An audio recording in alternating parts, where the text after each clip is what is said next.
Cette chaîne est financée par son public via Tipeee. Rejoignez l'aventure. Salut à toutes et à tous, c'est moi, le fils de Bull. Sans embâche, aujourd'hui nous allons parler de Scott Pilgrim. Le pitch tient sur un post-it. Scott Pilgrim, c'est l'histoire d'un mec qui doit affronter les 7 ex maléfiques de sa copine pour avoir le droit de sortir avec elle. En gros, il est là, il se bat et à la fin il est là. Dit comme ça, on est en droit de ne pas attendre grand chose de cette œuvre. Si on a un peu de gauche, on pourrait même se dire que c'est peut-être un peu misogyne. Ça fait presque penser à la vieille pub sur les Audi. Il a l'argent, il a le pouvoir, Il a battu les ex maléfiques. il aura la femme. D'ailleurs, l'autre jour, je suis tombé sur une vidéo d'un certain Theo Yapping, je lui passe le bonjour, dans laquelle il utilisait les personnages de Scott et de Ramona pour expliquer les concepts de Nice Guy et de Manny Pixie Dream Girl. En gros, il explique dans cette vidéo en quoi c'est dangereux d'avoir grandi avec des personnages masculins toxiques comme Scott et avec des personnages féminins sans profondeur narrative comme Ramona. Pour les nice guys, les relations, c'est vu comme de la transaction. Si le gars est gentil, il comprend pas pourquoi la fille sort pas avec. Sauf qu'en fait, l'amour, ça marche pas comme ça. Les relations humaines, ça marche pas comme ça. Tu ne construis pas une relation juste sur des attentes, sur des illusions et sur des fantasmes. C'est une vidéo que j'ai beaucoup aimée, mais autant je suis d'accord avec lui sur le propos général, on y reviendra. Autant, j'ai bien l'impression qu'il prend le cas de Scott Pilgrim un peu à l'envers. Dans cette vidéo, j'aimerais redorer un peu le blason de Scott Pilgrim, en tant qu'œuvre plus qu'en tant que personnage d'ailleurs. Est-ce que Scott est une œuvre misogyne? Un truc de mecs qui veulent se battre pour impressionner les meufs? Ou y a-t-il plus que ça? Est-ce que Ramona est un personnage fonction, un cliché, un archétype sexiste? Ou est-elle plus que ça? Bienvenue sur Lisez des BD générique. Oh, les beaux dessins que t'as fait des beaux dessins. Astérix, c'est pas l'Arche Utopia. Lisez des BD, faites je ne sais quoi, mais... La BD n'est plus qu'elle était. Un truc d'une rare indigence et d'une médiocrité inouïe. J'ai horreur de ça. J'ai envie de faire de la bande dessinée, t'en fais. Ploup, ploup, ploup. Du très grand art.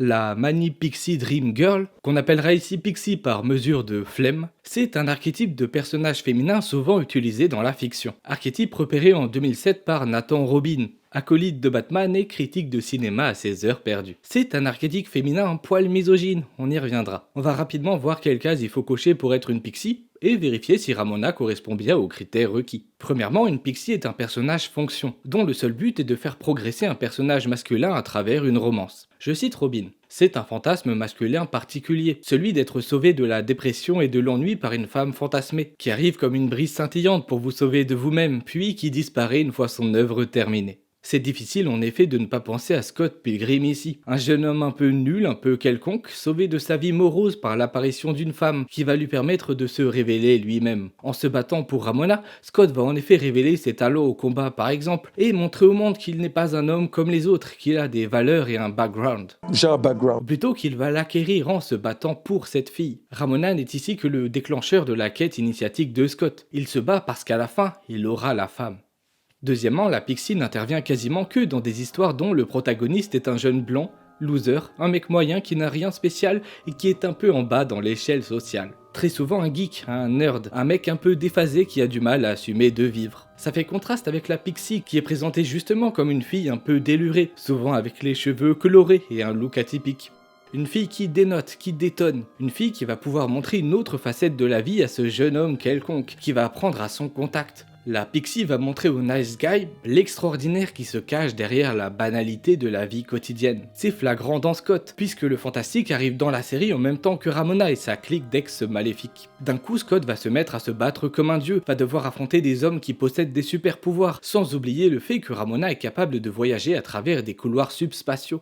En fait, il y a un couloir spatio-temporel très pratique qui passe par ta tête. Mais j'imagine que vous connaissez pas encore ça au Canada. Troisièmement, la Pixie est une fille sortie de nulle part, souvent une jeune femme qui vient de déménager dans la ville du héros. C'est la nouvelle du lycée, belle et intrigante, et qui pourtant cache un lourd secret. Là encore, Ramona coche toutes les cases. C'est même pas subtil, Scott la rencontre littéralement dans un rêve. C'est son fantasme ultime, la fille de ses rêves. C'est bien une fille sortie de nulle part, presque directement de l'imagination du personnage principal. Est-ce que tu existes vraiment? Et quatrièmement, une fois le rôle de la Pixie accompli, elle disparaît, pour n'être plus qu'un souvenir dans l'esprit du héros, une partie de son histoire. Et parfois elle meurt carrément, le plus souvent d'une maladie incurable, laissant le héros avec la seule joie de l'avoir connu et d'avoir pu grandir à ses côtés. Bref, un examen rapide de Scott Pilgrim nous conduit vers une conclusion évidente. Ramona est une Pixie Dream Girl. Elle est même presque la Pixie ultime, étant donné qu'elle en coche absolument toutes les cases. Sauf que non. Malgré les apparences, Ramona n'a rien d'une Pixie. Ou plutôt, elle l'est entièrement, tout en étant absolument l'inverse. Je vais vous expliquer pourquoi tout au long de cette vidéo, afin de redonner à ce personnage ses lettres de noblesse. Mais avant, on a un petit problème à régler. Parce que si Theo Yapping et bien d'autres considèrent Ramona comme une Pixie, c'est bien pour une raison. Et cette raison, c'est que, pour la plupart des gens, Scott Pilgrim, c'est un film culte réalisé par Edgar Wright, le réalisateur de Shaun of the Dead. Mais ce que beaucoup ignorent, c'est que ce film est une adaptation, celle d'une bande dessinée écrite et dessinée par Brian O'Malley. Et autant je suis prêt à admettre bien volontiers que Scott Pilgrim est un bon film, que je prends plaisir à revoir de temps en temps, autant va falloir qu'on se mette au clair sur un point crucial. Ce film est une adaptation catastrophique du matériau d'origine, à tel point qu'il a détruit l'intérêt d'un grand nombre de personnages, et en particulier celui justement de Ramona Flowers, mais pas seulement. Le pire étant que Brian O'Malley a participé à l'écriture de ce film.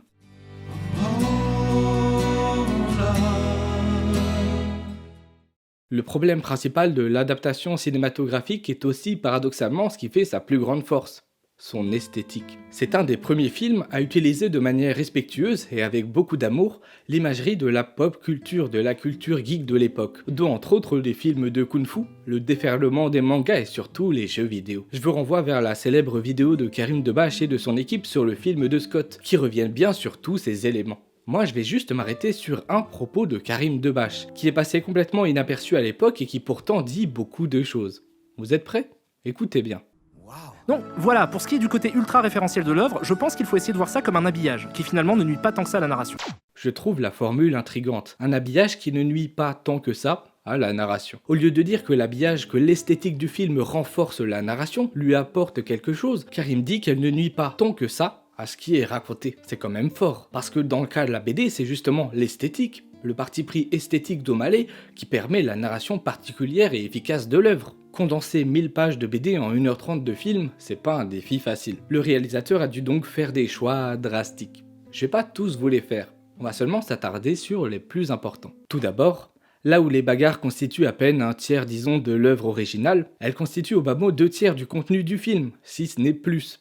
Il y a beaucoup de bagarres, et elles sont beaucoup plus longues que celles de la BD. Parfois ça fait 3 pages dans la BD et ça prend 3 plombes en live. C'est un choix compréhensible, le film mise beaucoup sur son esthétique, il lui faut des scènes d'action pour briller et cacher son scénario bidon. Le problème c'est que du coup l'essence de la BD passe complètement à la trappe. Dans la BD il y a énormément de blabla et de tranches de vie, puisqu'on observe Scott interagir avec les autres personnages, et aussi les autres personnages interagir avec les autres personnages. L'adaptation a 2 conséquences à ce sujet. Premièrement, de nombreux personnages, notamment féminins, passent à la trappe. Personnages qui sont pourtant essentiels au propos de Scott Pilgrim. Les personnages qui permettent à Scott d'avancer et de grandir sont absents du film. Et donc dans le film, Scott n'avance pas et ne grandit pas. On reparlera de ces personnages féminins plus loin dans la vidéo. Et deuxièmement, les combats du film en deviennent un peu décevants. Parce que le réalisateur en fait des caisses, alors que l'ensemble des combats se résolvent dans la BD par des Deus Ex Machina idiots et amusants, ou alors par 3 paires de claques et on passe à autre chose. Alors forcément, quand après 5 ou 10 minutes de combat, Scott tue quelqu'un en lui offrant un café, ça fait bizarre. Le film se trompe de cible, en choisissant de tout miser sur les combats, puisque les combats sont, normalement, volontairement, nuls. Ensuite, plus important sans doute, ces enchaînements de combats impactent le traitement du personnage de Ramona. Effectivement, c'est une Pixie dans le film. Elle ne sert qu'au développement de Scott, ce qui n'est pas le cas dans la BD, comme on va le voir plus tard en détail. C'est pas comme dans la BD! Ce traitement a plusieurs problèmes. Déjà dans le film, Scott et Ramona se disputent parce que Scott a la flemme de combattre les ex, et considère que Ramona c'est un peu une salope d'être sortie avec autant de garçons. Comment tu fais ça avec ta bouche? Change pas de sujet. Et considère que Ramona c'est un peu une salope d'être sortie avec autant de garçons. Tu voudrais pas satisfaire ma curiosité et m'aider à rester en vie en répondant à une petite question? Il y a quelqu'un avec qui t'as pas couché dans cette soirée pourrie? Là c'est red flag. Le Scott de la BD, on va le voir, a énormément de défauts, mais pas celui-ci. Jamais il ne juge le body count de Ramona, bien au contraire, il s'en fout. Il l'aime comme elle est. Dans la BD, il y a bien une dispute, mais pas à ce sujet-là. Il y a une dispute parce que Ramona apprend que Scott se comporte mal avec les filles, et qu'il a trompé Ramona en sortant avec Knive, et Knive en sortant avec Ramona. Ce changement n'est pas un détail, c'est un retournement complet. Au lieu de montrer que Scott est un incel, on fait croire que Ramona est une et ça, c'est une trahison. Dans le film, suite à cette fameuse dispute, Ramona retourne dans les bras de son ex Gideon pour se soumettre entièrement à lui. Là aussi, c'est une trahison. C'est pas comme dans la BD. Dans la BD, Ramona, après la dispute, elle décide certes de fuir, mais pour prendre du temps pour elle-même, pour prendre du recul, pas pour foncer dans les bras du premier venu pour se consoler. C'est important parce que le film fait de Ramona la méchante, elle fait de Ramona une femme antipathique. C'est complètement hors de son personnage. Alors oui, le film est super drôle et je me marre à chaque fois que je le regarde, mais ça n'empêche que pour moi, c'est un immense gâchis. Ramona est un personnage extrêmement bien écrit dans la BD, un personnage qui suit sa propre évolution, qui doit apprendre de ses propres erreurs. Dans le film, elle apprend rien. On nous suggère juste que c'est une et bon courage à Scott. Et le pire, c'est qu'elle devient dans le film une simple princesse en détresse à sauver. Elle perd toute volonté et attend que Scott la sauve. Elle participe vite fait au combat final, mais elle n'est pas partie prenante comme dans l'œuvre originale. Dans la BD, elle est actrice de sa propre vie. Elle prend ses propres décisions et choisit de combattre aux côtés de Scott pour clôturer son passé difficile et passer à autre chose. Ici, non. Elle attend qu'un homme la sauve d'un autre homme. Ce personnage n'est pas Ramona Flowers. C'est pas comme dans la BD. Je parle même pas de l'évolution de Scott qui apprend qu'il ne doit pas se battre pour Ramona mais pour lui-même. Tu veux te battre contre moi? Pour elle? Non. Je veux me battre pour moi. Scott maîtrise le pouvoir de l'amour-propre. C'est quoi cette merde? En quoi là il se bat pour lui-même alors que son but c'est de récupérer la fille? Ça veut dire qu'il sauve la fille pour lui et pas pour elle? En quoi c'est moins sexiste que de sauver une fille pour elle-même? Enfin bref. L'esthétique de la bande dessinée est un parti pris narratif. Et le film, il passe complètement à côté de ça. Le film reprend l'apparence de la BD, mais pas ce que l'apparence raconte. Et c'est pour ça finalement que le film ne raconte pas du tout ce que la BD raconte. Et fatalement, vous le sentez venir, c'est pour ça que le film prend l'apparence de Ramona sans raconter Ramona, sans raconter le personnage. Ramona devient donc un simple personnage fonction parce que le film a gardé l'esthétique et a jeté tout le reste. Ramona devient une pixie parce que le film a gardé de Ramona son apparence de pixie, sans voir que la BD cherchait justement à faire d'elle quelque chose de tout à fait différent.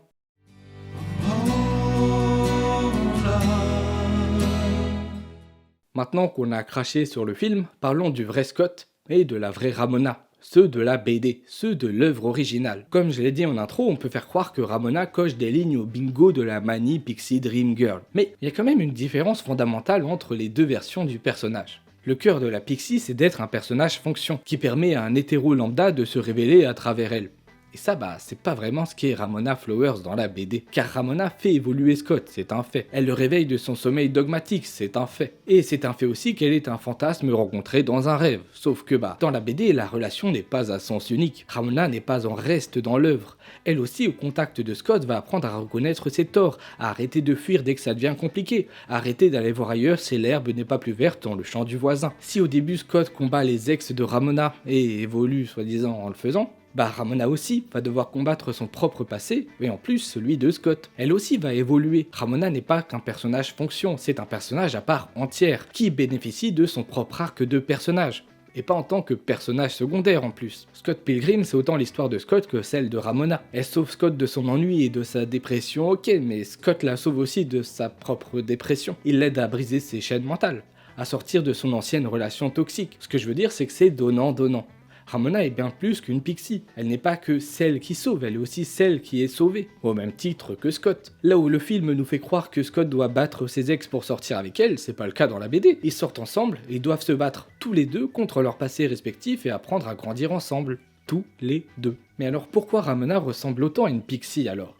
Parce que c'est le propos de la BD. Au début, Ramona nous est présentée comme une pixie. On la rencontre dans un rêve, elle a un look bizarre, des cheveux colorés, elle fait des trucs un peu de magie et tout. C'est le fantasme ultime de Scott. Lui, il pense qu'il va pouvoir devenir quelqu'un grâce à elle, qu'il va pouvoir en faire un adulte. Alors il combat ses ex maléfiques, comme dans un jeu vidéo, pour gagner de l'expérience, en lui prouvant que c'est un vrai mec. Sauf que la vérité, c'est que Scott progresse quasiment pas lors de ses combats. Il est déjà le meilleur combattant de la ville, il va simplement le rester. Scott est un personnage qui stagne énormément. Il n'évolue qu'à la fin et les seuls moments où il évolue, où il grandit, où il apprend, c'est quand il se rend compte justement que derrière son fantasme, il y a une véritable personne qui traverse sa propre histoire et qui est le personnage principal de sa propre vie, pas seulement un personnage fonction de la sienne. En fait, c'est ça fondamentalement le propos de Scott Pilgrim. C'est de dire que la pixie en fait elle n'existe pas. Et que pour réussir à vivre heureux avec Ramona, Scott va devoir comprendre qui elle est vraiment derrière son apparence de fantasme. C'est quand Ramona cesse d'être une pixie que leur histoire peut véritablement démarrer. Parce que Scott comprend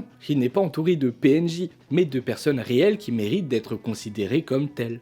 C'est quand il décide de continuer avec Ramona malgré les difficultés, malgré son passé, quand il décide enfin de faire un choix dans sa vie, celui de faire en sorte que leur relation fonctionne, qu'il level up et qu'il obtient l'épée de l'amour. Il l'obtient pas en se battant avec un ex maléfique de Ramona, il l'obtient avant de se battre en discutant avec Ramona, en la considérant elle, pas comme un personnage fonction, mais comme une personne. En tout cas, c'est comme ça que moi je comprends l'œuvre. Le reste, c'est du pinaillage. Bref, Ramona, c'est pas une pixie. Ou alors c'est une pixie dont le but affiché est de ne plus l'être. D'être aimée pour ce qu'elle est, et pas pour ce qu'elle paraît. Et d'ailleurs, encore un truc que le film n'a pas compris, c'est qu'une pixie est censée être l'outil faisant grandir le héros. Sauf que dans Scott Pilgrim, Ramona n'est pas la cause unique de l'évolution de Scott. Bien au contraire, Ramona ne lui montre jamais à quel point la vie est belle ou je sais pas quoi, et elle change pas vraiment son point de vue sur le monde. Et même si on creuse vraiment plus loin, c'est pas tout à fait elle qui fait grandir Scott. Alors bien sûr, elle y participe, c'est sûr. Mais si Scott grandit, c'est surtout parce que les autres personnages de l'œuvre, ceux qui le connaissent bien depuis longtemps, contrairement à Ramona, vont lui dire que c'est une grosse p***, et que s'il veut que ça se passe bien avec sa meuf, va falloir qu'il se sorte les doigts du cul pour devenir une meilleure personne. En fait, on dit souvent que Scott est l'histoire d'un mec qui doit combattre les ex de sa meuf pour sortir avec elle, mais en réalité, là où Scott apprend le plus, c'est en affrontant ses propres ex à lui. Et en particulier, le personnage le plus important de tout Scott Pilgrim, personnage absolument ignoré dans le film, qui la résume à un simple rôle de figurante. Mais avant de vous la présenter et de vous faire comprendre à quel point elle est importante dans la vie de Scott, on va devoir faire rapidement un bilan des ex de ce dernier, parce qu'on ne comprendra jamais mieux le personnage de Scott, et à quel point c'est un coup qu'en l'observant à travers les femmes qui l'ont connu.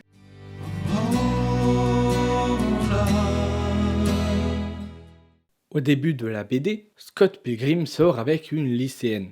C'est dégoûtant. C'est la première phrase de toute la série. Scott Pilgrim sort avec une lycéenne. Et ça, c'est pas anodin. Ça montre d'emblée qu'il y a un problème avec le personnage principal. Un problème sur sa perception des femmes. Un problème sur sa perception de l'amour. Scott, et c'est annoncé dès cette fameuse première phrase, n'est pas un héros vertueux. C'est même plutôt une petite merde. Il n'a aucune ambition, joue dans un vieux groupe de rock moisi éclaté sans avenir, il a pas de travail, et puis il a 24 ans et sort avec une fille qui a 7 ans de moins que lui. Il est censé être dans la vie active, elle est encore au lycée. Apparemment, un garçon de 23 ans qui sort avec une lycéenne, c'est mal vu par la société. Je vais pas vous faire un refrain sur le grooming. Arcade a sorti une vidéo complète sur le sujet, je vous renvoie vers elle, elle est superbement écrite. Mon but c'est pas de répéter ce qu'il a dit. Mon but c'est de comprendre ce que ça implique narrativement dans cette bande dessinée. Sans pour autant pardonner à Scott. Scott est une et c'est tout l'intérêt du bouquin. Puis d'ailleurs son acte est condamné par l'ensemble de ses proches. On n'est pas chez Bastien Vives ou dans une vidéo de... L'auteur fait en sorte de nous présenter son héros comme étant quelqu'un de plutôt critiquable, moralement parlant. Si Scott sort avec cette lycéenne qui s'appelle Knives Show, c'est pas par amour. C'est pas parce que l'amour n'a pas d'âge. C'est parce qu'il a subi une rupture qu'il a du mal à accepter. Et parce qu'il se réfugie dans une relation sans conséquences. Sans conséquences pour lui. Dans cette relation, c'est lui qui mène la danse. Knives n'a aucune expérience des choses de l'amour. Elle est jeune, impressionnable, heureuse de traîner avec des grands et surtout, c'est sa première relation. Pour elle, c'est un don du ciel que quelqu'un d'aussi incroyable que Scott s'intéresse à elle. Elle n'est pas encore assez mature pour comprendre que Scott est un loser, éternel adolescent incapable d'accomplir quoi que ce soit par lui-même. Et puis, elle est surtout incapable de comprendre que, pour Scott, elle n'est qu'une relation mouchoir, un pansement, pour lui permettre de se sentir important, pour vivre une histoire sans problème. Une histoire qu'il pourrait contrôler. Scott n'a pas choisi Knives par amour, il l'a choisi par hasard parce qu'il l'a croisée dans le bus, ça aurait pu être n'importe qui d'autre. Il s'en fout tellement d'elle qu'il a même pas essayé de l'embrasser, il veut juste se sentir aimé. Problème, Scott va rencontrer une autre fille, une fille de son âge, dont il va tomber éperdument amoureux. La fameuse Ramona Flowers. Ramona qui est, comme on l'a dit, littéralement la fille de ses rêves. Ayant peu de considération pour Knives, Scott ne va même pas penser à la tenir informée de la situation. Il va la laisser croire que Knives et lui forment un couple, et la désillusion de la lycéenne sera grande lorsqu'elle va se rendre compte que Scott, l'amour de sa vie, l'a trompée pour une autre. Ce qui m'intéresse avec le cas de Knives Show, c'est ce qu'elle va devenir par la suite. Pour elle, il n'y a aucune raison que Scott la rejette du jour au lendemain. Pour elle, tout se passait bien. Elle vivait une relation parfaite. Pour elle, c'est pas de la faute de Scott, c'est de la faute de Ramona. Elle est persuadée que cette dernière est une manipulatrice, que Scott est une victime, que Scott l'aime toujours. Elle croit au coup de foudre, à l'amour éternel. Et pourtant, c'est bien Scott qui a dragué Ramona, pas l'inverse. Elle va alors revêtir une tenue de ninja et attaquer Ramona dans un centre commercial, devenant alors d'une certaine façon la première ex maléfique de Scott Pilgrim. Et oui, généralement quand on parle de cette œuvre, on parle des ex de Ramona, que Scott doit combattre, comme si Scott devait à lui seul vaincre tout le passé de sa promise. On oublie bien souvent que Ramona elle-même doit se battre avec le passé de Scott, qu'elle doit affronter ses nombreuses erreurs en plus des siennes. Scott est sorti avec Niles pour se remettre d'une relation qui s'est mal terminée. Niles va sortir avec d'autres personnes pour se remettre de sa relation avec Scott Pilgrim. Elle a été une relation mouchoir, et elle va se servir des autres, et notamment du jeune Neil, comme d'une relation mouchoir. Elle va sortir avec le jeune Neil sans l'aimer véritablement, pour se sentir importante, parce qu'il est accessible, parce qu'il est jamais sorti avec personne. Vous l'avez compris, le grooming en moins bien sûr, Niles Shaw va reproduire le comportement de Scott. C'est comme une reproduction sociale mais dans le domaine de l'amour. Scott ayant été incapable de l'aimer à sa juste valeur, elle serait elle-même incapable d'aimer qui que ce soit à sa juste valeur. Niles est une victime totale du désamour de ses aînés, condamnée à reproduire les mêmes erreurs qu'eux.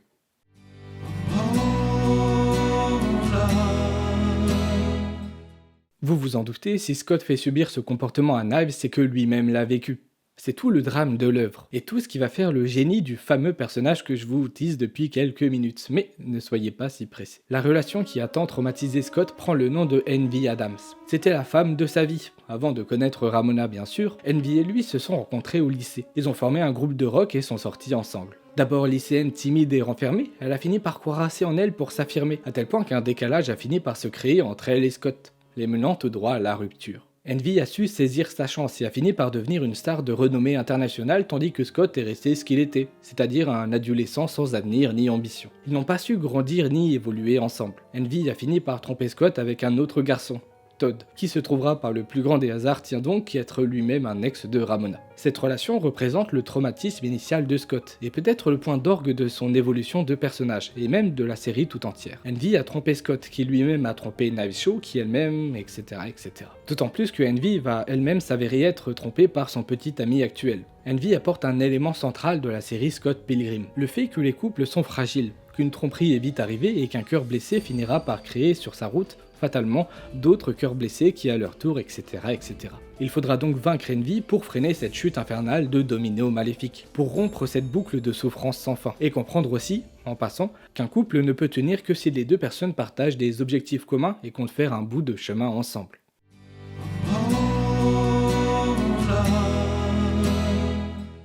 Ici je triche un peu, parce que cet ex de Scott n'est pas vraiment une ex de Scott.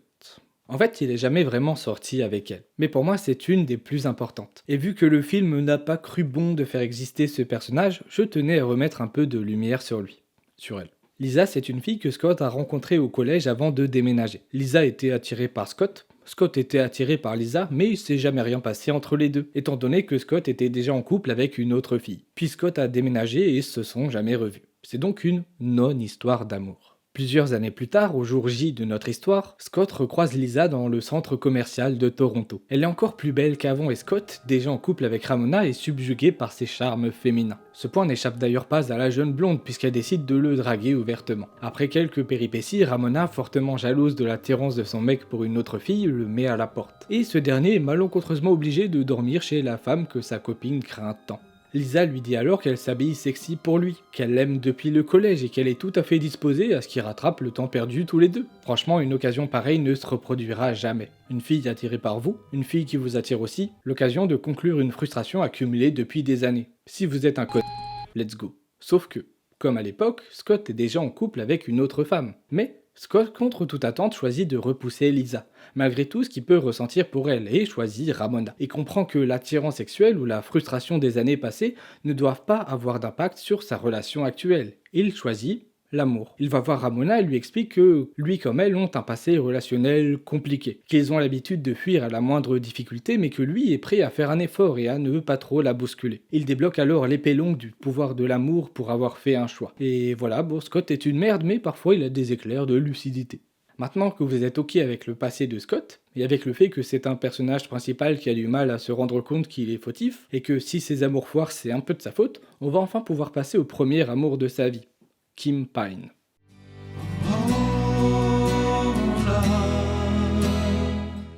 Kim, c'est mon personnage préféré de la BD. Devant Ramona même, je pense, d'une certaine façon. Son arc de personnage est censé être plutôt simple. Quand elle était jeune, elle s'est fait kidnapper par Simon Lee, le boss final du lycée adverse qui voulait sortir avec elle. Et Scott est venu la sauver en explosant la tronche du petit asiatique. Scott et Kim sont donc sortis ensemble durant tout le lycée, avant que Scott ne finisse par déménager et que leur relation meure à cause de la distance. C'est la première relation de Scott et la première relation de Kim. Quelques années plus tard, Kim reviendra à Toronto, entrant dans le groupe de musique de Scott et ils ne reparleront jamais de leur relation ensemble, les deux étant passés à autre chose depuis le temps.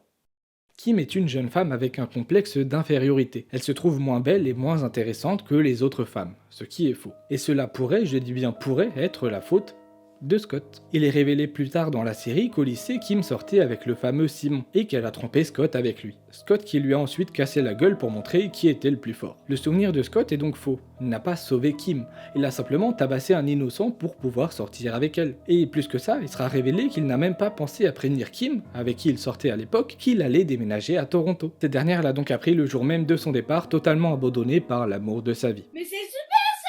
C'est peut-être de sa faute si Kim ne pense ne pas mériter trouver l'amour et si elle se sent moins bien que les autres filles. C'est pas étonnant que sur Twitter, Scott était considéré par les utilisateurs comme étant le pire personnage du monde. Même si en réalité, il est bon de garder à l'esprit que l'ensemble des personnages de l'œuvre, Ramona y compris, sont tous des polissons qui se sont vautrés dans leur propre fange et qui ont reproduit leurs erreurs encore et encore et encore, rendant malheureux les gens autour d'eux. Cela étant dit, Kim est sans doute justement le seul personnage de l'œuvre à avoir décidé de ne pas rentrer dans la boucle infernale de l'amour malheureux. Malgré ce que Scott lui a fait, elle a décidé de rejoindre son groupe de musique quand ils ont eu besoin de son aide. Elle est celle qui l'aide à trouver un travail parce qu'il est incapable de se débrouiller tout seul. Elle est celle qui l'héberge quand Ramona s'enfuit. Elle est celle qui lui donne des conseils pour la draguer et surtout pour la garder. C'est presque elle qui assume le rôle de Pixie que Ramona refuse. Kim est le personnage du pardon. Elle est la seule à agir de façon non égoïste, à agir pour les autres. Et pourtant, il est suggéré tout au long de l'œuvre que Kim est toujours amoureuse de Scott et qu'elle espère, malgré ses actions, qu'il puisse l'aimer à nouveau. Après la fuite de Ramona, quand la soi-disant Pixie Girl l'abandonne à son sort, Scott va voir Kim pour discuter avec elle. Et ce gros coup, au lieu de se battre pour Ramona, au lieu de faire tout ce qu'il peut pour la retrouver, il se met à draguer Kim. Il lui dit qu'au fond, c'est la seule constante de sa vie, la seule fille qui a été là pour lui tout le temps et que ça doit être un signe du destin. Et c'est là que Kim lui rappelle tout ce que je vous ai dit sur leur passé commun, et aussi que c'est un coup de part et donc que son signe, bon, il peut se le mettre là où il pense. Ainsi, alors que Scott essaye une nouvelle fois de fuir ses responsabilités, c'est encore une fois Kim qui lui dit d'apprendre de ses erreurs avec elle pour ne pas les reproduire avec Ramona. C'est elle qui le remet sur le droit chemin. Scott ne devient pas adulte à cause de Ramona la Pixie, il devient adulte parce qu'une autre femme, avec qui il n'y a pas moyen, le fait grandir. Mon propos n'est donc pas de dire que Scott ne dépend pas des femmes pour évoluer, mais plutôt de dire qu'il ne dépend pas forcément de celles qu'on croit. Il n'y a pas de personnage fonction féminin dans Scott Pilgrim, il y a seulement des personnages féminins plutôt bien écrits. Et si Scott évolue grâce aux femmes de son entourage, c'est pas parce que des fantasmes féminins lui servent de marchepied pour qu'il puisse se hisser un peu plus haut, c'est tout simplement parce que Scott, c'est une merde. Le message, c'est pas de dire aux hommes, vous inquiétez pas les gars, les femmes vont vous sauver, mais plutôt de dire les femmes vous sauvent parce que vous êtes médiocres. Mais vous n'êtes pas censé l'être. Vous êtes censé vivre des histoires d'amour stables et épanouissantes, pas que de votre point de vue, mais du leur aussi. Vous n'êtes pas censé être comme Scott Pilgrim. Vous n'êtes pas censé dépendre d'une femme pour trouver un boulot, pour vous prendre en main, pour apprendre de vos erreurs. Et vous n'évoluerez jamais si vous ne comprenez pas ça. Vous êtes médiocre, faites un effort, arrêtez de laisser les femmes le faire pour vous. On peut pas s'arrêter à l'apparence de l'œuvre, c'est un appât pour attirer les trentenaires geeks qui galèrent. Mais au-delà de cette apparence, il y a quelque chose qui est raconté, et le film il est totalement passé à côté de ça. Comment on peut se passer d'un personnage comme Kim Pine ?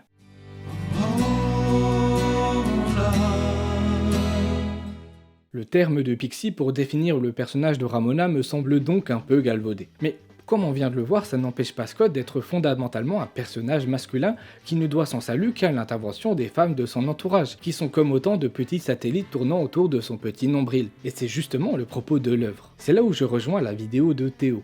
Scott est un archétype, celui du nice guy qui ne comprend rien au monde qui l'entoure, rien aux femmes, rien aux relations humaines. Un nice guy qui compte sur les autres pour être mis sur les bons rails. Le génie de Scott Pilgrim, c'est de raconter ça.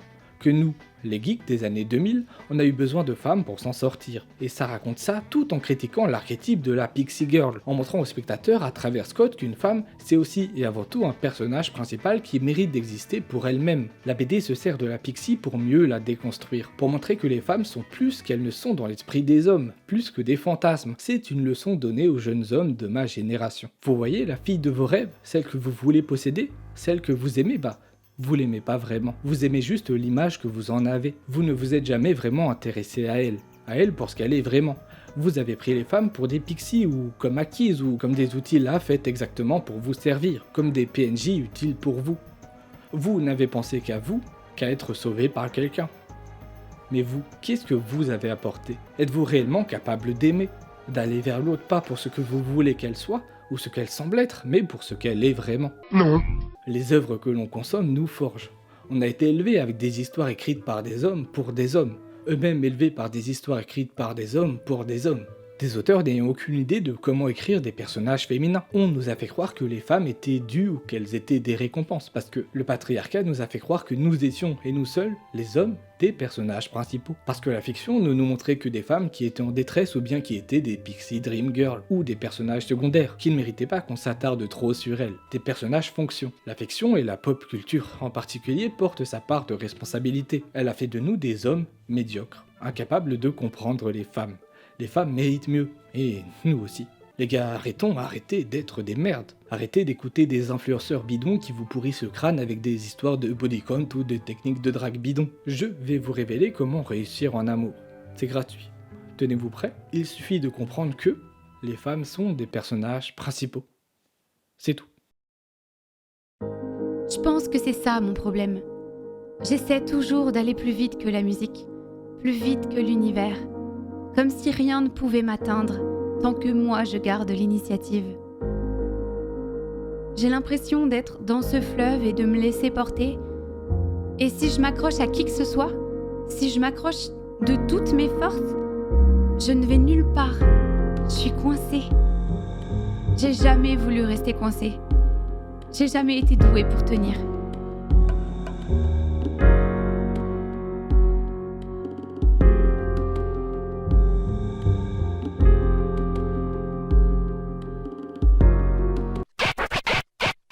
Scott éclate tous tes ex et vous vivez heureux jusqu'à la fin de vos jours.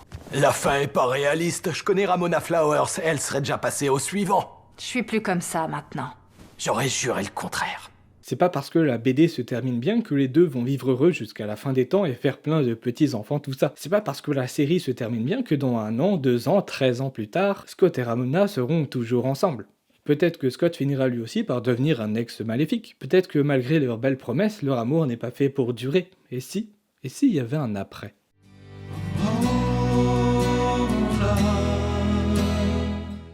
13 ans après l'apparition de la bande dessinée, Brian O'Malley est de retour sur Netflix pour nous proposer une adaptation animée de son comics Scott Pilgrim. Cette série est sortie en 2023. Et j'aimerais vous en toucher 2 mots. En partie parce que j'ai versé une petite larme à la fin. Aux manettes, on retrouve l'équipe du film, avec Edgar Wright et les acteurs originaux qui reviennent doubler les voix de leurs personnages de l'époque. Oui, Edgar, le même qui a pondu un film catastrophique sur Scott Pilgrim. Sauf que là, vous allez le voir, c'est du lourd. La série Netflix commence en épousant la BD. Certains dialogues étant quasiment reproduits au mot près. Mais à la fin du premier épisode, eh bien...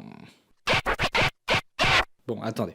Je vais tout spoiler. Ça gâche pas forcément l'intérêt de la série, qui est plus profonde que ce que je vais en dire, tout comme le comics est plus profond que ce que j'en ai dit d'ailleurs. Les deux ont plus à offrir, mais quand même c'est toujours mieux d'arriver vierge devant une œuvre, donc si la série vous intéresse, revenez plus tard. Pour une fois qu'être vierge peut servir à quelque chose, c'est votre moment les geeks. Rien que la semaine passée, j'ai niqué, donc chut. La série reprend la trame globale de la bande dessinée, sauf un léger détail lors du combat contre Matthew Patel. Matthew Patel, en gros, c'est le premier ex de Ramona, que Scott bute en quasiment un seul coup dans la BD et dans le film. Eh ben... ici, ça se passe différemment. C'est gagné! Ouais. Matthew a buté Scott. R.I.P. Vous vous doutez bien qu'à partir de là, la série ne va pas pouvoir suivre la trame de la BD. Persuadée que Scott n'est pas mort et qu'il a simplement été enlevé, Ramona va devenir le seul et unique personnage principal de l'œuvre et se mettre en quête d'un coupable. Qui aurait intérêt à les empêcher de sortir ensemble? Les suspects sont nombreux, entre les ex de Scott, ceux de Ramona et tous les autres personnages de l'univers. Ramona va profiter de son enquête pour faire le tour de ses ex et régler leurs différends non par la baston comme dans la BD, mais par la discussion. Elle va ainsi reconnaître à chaque fois ses torts et demander pardon aux gens qu'elle a blessés. Étant donné que Scott est absent de la série, Ramona va donc devoir affronter elle-même son passé et régler ses problèmes toute seule comme une grande, sans l'aide de Scott. Ce n'est qu'au dernier épisode que le coupable nous est révélé. Scott s'est fait enlever par le vieux Scott. sont lui-même venus tout droit du futur afin de l'empêcher de sortir avec l'amour de sa vie. Le vieux Scott, c'est le Scott qui a vécu tous les événements de la BD, celui qui a combattu la Ligue des Ex-Maléfiques et tout et tout. On apprend donc qu'à la fin de la BD, le jeune couple a fini par se marier, avant de se séparer après plus de 10 ans de relation, suite à une dispute entre les deux. On a divorcé? Concrètement, on s'est séparés. Oh mince. Le vieux Scott, celui de la BD, remonte donc le temps pour empêcher le jeune Scott, celui de la série, de sortir avec Ramona et de souffrir à son tour. Ainsi, la trame temporelle sera rétablie et le vieux Scott n'aura pas eu à souffrir de sa rupture avec celle qui était censée être l'amour de sa vie. Et oui, depuis le début, je parle de voyage dans le temps. Ça peut paraître étrange, mais la série a une excellente justification scientifique à ce sujet. Écoutez plutôt. Si Robo 01 était déconnecté du continuum espace-temps, il vivrait toute la durée de son existence de manière simultanée. Ce qui voudrait dire... En théorie, en tout cas. Oui, en théorie, voyager dans le temps. Un jeu d'enfant, tranquille. C'est logique. Non, je déconne, cherchez pas, j'ai rien compris non plus. Bref, Scott s'est donc enlevé lui-même pour s'éviter de sortir avec Ramona. Mais la vieille Ramona n'est pas tout à fait de cet avis. Selon elle, même si leur histoire est dorénavant terminée, elle vaut quand même le coup d'être vécue. Et elle essaye donc de contrecarrer le plan du vieux Scott en voyageant à son tour dans le temps. Là aussi, il y a une explication logique. Écoutez plutôt. Ils ont été fabriqués à partir d'une vieille DeLorean. Quand j'atteins 88 miles à l'heure, je peux voyager dans le temps. Ouais, c'est logique. Le jeune Scott va donc devoir faire un choix. Soit il décide de renoncer à son amour avec Ramona pour s'éviter de souffrir dans le futur, soit il choisit d'y aller quand même et d'assumer ses responsabilités. Évidemment, il va choisir un entre-deux. Il lui suffit d'apprendre des erreurs de son lui du futur pour ne pas les reproduire. Et là, déjà, on a quelque chose d'intéressant selon moi. Dans la BD, Scott et Ramona apprenaient de leurs erreurs, se confrontant l'un et l'autre à leur passé respectif. On critiquait ce qu'ils étaient avant dans l'espoir qu'ils puissent devenir solides dans le présent. Dans la série, les auteurs ont choisi de faire exactement l'inverse, et de confronter le couple à ses erreurs futures. On critique donc ce qu'ils sont devenus avant de leur laisser une dernière chance de réussir dans le présent. Scott et Ramona sont donc tous les deux de retour dans le présent, et peuvent vivre leur amour comme ils l'entendent, en sachant qu'il va falloir faire attention à pas se planter.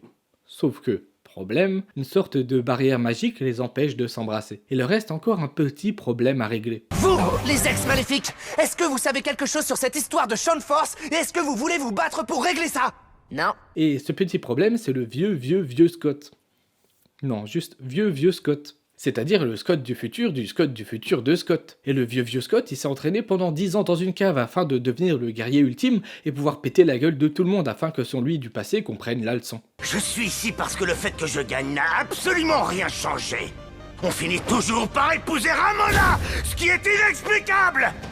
Ce que ça implique, c'est que la ligne temporelle du jeune Scott, malgré la promesse de Zernier, s'est fatalement conclue de la même manière que celle du vieux Scott. Ça veut dire que malgré sa promesse, Scott a encore foiré dans le futur. Foiré à tel point qu'il est condamné à devenir le vieux Scott, échouant à convaincre le jeune Scott et fatalement à devenir le vieux Scott. Aigri ultime de cette histoire d'amour qu'il n'arrive pas à mener correctement à son terme. Et s'il y a eu une vieille Ramona combattant le vieux Scott, vous vous doutez que le vieux Scott est combattu par la vieille Ramona. Cette dernière, qui est d'ailleurs grave stylée, explique que Scott, malgré ses dires, ne s'est pas battu pour leur relation, et qu'il a abandonné à la première difficulté. Elle explique que certes, elle a fait des erreurs et qu'elle a fui, comme elle l'a toujours fait dès que ça devenait compliqué, mais qu'au lieu de faire un effort et d'essayer de la retrouver, Scott a choisi de devenir lui-même un ex-maléfique, et de ne se battre uniquement que pour lui, pour éviter de souffrir. C'est une répétition de ce qui se produit dans la BD, sauf que Scott ne pouvant cette fois pas compter sur Kim dans cette timeline, il a été incapable d'apprendre de ses erreurs par lui-même et les a reproduites encore et encore. Car c'est pas tout que de faire des efforts pour sortir avec quelqu'un pour lui plaire. De se rendre compte que derrière la pixie qu'on fantasme, il y a une femme qu'on doit aimer. Encore faut-il faire des efforts tout au long de la relation pour actualiser son changement, en corrigeant ses erreurs et en réparant sa faute, et parfois même en pardonnant celle de l'autre.